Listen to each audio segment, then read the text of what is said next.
Precision International is proud to have been named a GM Supplier of the Year for 5 consecutive years by General Motors. Precision is in the bag.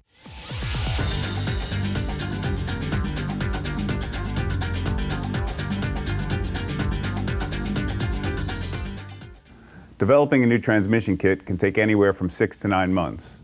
One of our engineers, Dirk Atherton, will give you some insight to one aspect of that process. Hello, my name is Dirk Atherton, and for the past 16 years, I've been one of the research and development engineers here at Precision International.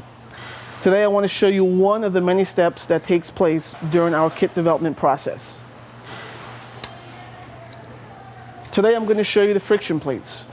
One of the first things I'll do is I'll measure the ID on this particular plate, the thickness, and I'll also count the teeth. Okay, so once I've measured and recorded these dimensions, I'll next take the friction plate over to the friction plate logbook.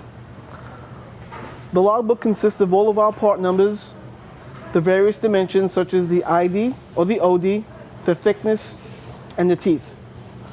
What I'm looking for is to see if this dimension matches up to something we currently have in stock.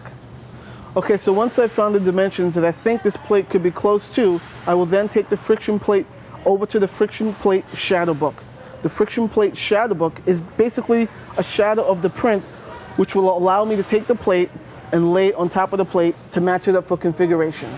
Lastly, once the shadow matches up and all the dimensions are correct, I do know that this is the part that we can use for this particular application.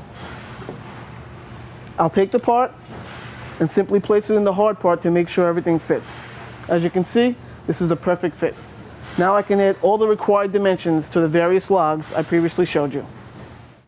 Dirk showed a part that we have in our inventory. However, if we don't have a part, we need to start that process by drawing a blueprint. There are many other steps in the kit development process, but I'm sure you get the idea that it takes a lot of experienced and talented people like Dirk to get it right, and that's our goal every time.